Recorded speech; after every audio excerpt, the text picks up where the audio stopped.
e como você pode fazer para você ter maturidade emocional na sua vida. A primeira coisa é o quê?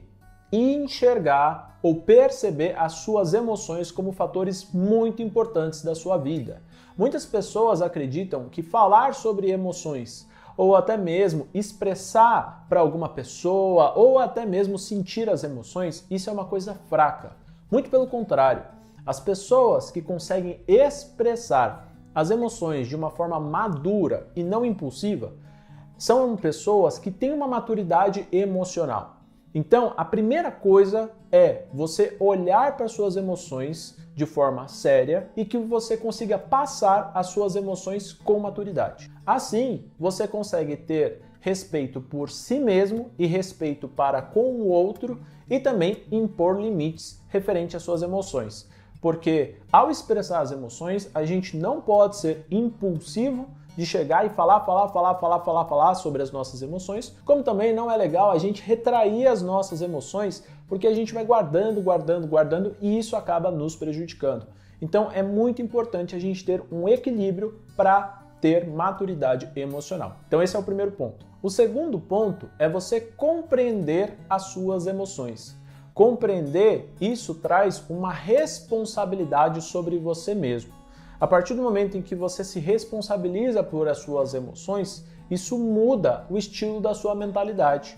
Algumas pessoas agem de uma forma impulsiva lá do passado e fica se remoendo e não adota muitas vezes estratégias para amadurecer, para evoluir e para aprender principalmente com os erros. Tanto é que eu gosto de uma frase muito legal que fala assim: erre rápido e aprenda mais rápido ainda. Então, a partir do momento em que você consegue compreender as suas emoções do passado e as suas emoções hoje na sua vida, você começa a ter responsabilidade emocional e esse é o segundo passo para você ter maturidade emocional. O terceiro passo é o autoconhecimento. O autoconhecimento, pessoal, ele é contínuo e muito complexo, porque ele envolve várias áreas da nossa vida, seja de pensamentos, emoções, sentimentos, reações fisiológicas, compreensão do nosso passado. Então o autoconhecimento ele é constante e bastante complexo. Por isso que para você adquirir um autoconhecimento é uma constância. Por quê? Porque nenhum dia é igual ao outro. Muitas coisas mudam. A forma como você pensa, a forma como você sente as coisas, o emocional. Às vezes tem altos e baixos, às vezes acontece algum evento inesperado na sua vida que você nunca imagina que vai acontecer e acontece, e você não sabe como você vai reagir quando esse evento acontece, quando reage você nem imaginava que você ia reagir dessa forma. Então é um constante autoconhecimento. A partir do momento em que vamos ampliando o nosso autoconhecimento, a gente vai desenvolvendo empatia. Isso é muito importante. A forma de desenvolver empatia pelo outro, antes de mais nada, você tem que ter empatia com você mesmo, sabendo dos seus pontos fortes, dos seus pontos fracos, das suas dificuldades.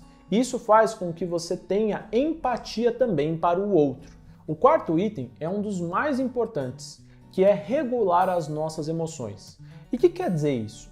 Bom, muitas pessoas falam a respeito sobre controlar as nossas emoções. Só que, dependendo da forma como você entende o que é controlar as emoções, isso não é benéfico para você. Quando você adota estratégias de mudar a palavra controle para a palavra regular, isso se torna benéfico. Então vamos lá. Nós somos um ser biopsicossocial espiritual.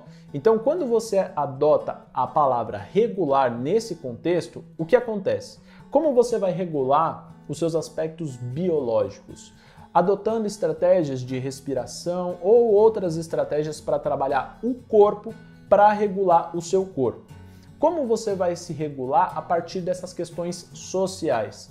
Contato com pessoas, em prol de promover, de repente, alguma conversa saudável e com pessoas que sejam vantajosas para você, para que você consiga relaxar em alguns momentos de oscilação emocional. A parte psicológica, quanto mais você vai conhecendo o seu psiquismo, mais você consegue identificar alguns gatilhos ou eventos para ter essa oscilação emocional e assim você conseguir regular as suas emoções. E o último, a parte espiritual. Pessoal, quando eu falo sobre parte espiritual, não tem nada a ver com religião, beleza? Espiritual é aquilo que você acredita, muitas vezes que vai além do seu ser, independente de qual for a sua crença.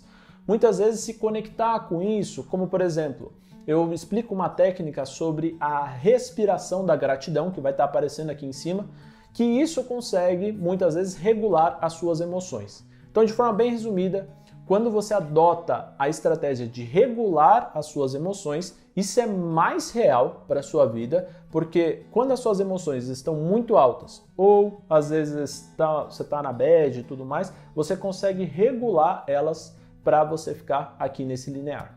E o quinto e último, pessoal, referente à maturidade emocional, é a confiança. A partir do momento em que você estabelece estratégias cognitivas, comportamentais, emocionais, de estabelecer uma confiança, você consegue falar com propriedade e maturidade sobre as suas emoções. Isso é muito importante, porque quanto mais você vai se conhecendo, mais você vai adquirindo confiança sobre você mesmo em algumas situações. Como, por exemplo, no passado, muitas vezes acontecem coisas que a gente nem faz ideia que faz a gente ficar com uma baixa confiança ou inseguro em algumas situações. Mas quando a gente consegue refletir sobre esse passado, trazer para hoje, conseguir ver os gatilhos e estratégias para isso, você consegue adotar confiança e maturidade emocional para você falar com propriedade sobre as suas emoções. Uma das melhores formas para buscarmos a maturidade emocional é a própria terapia, que nos faz entrar em contato com nós mesmos e desenvolver as nossas habilidades e capacidades emocionais.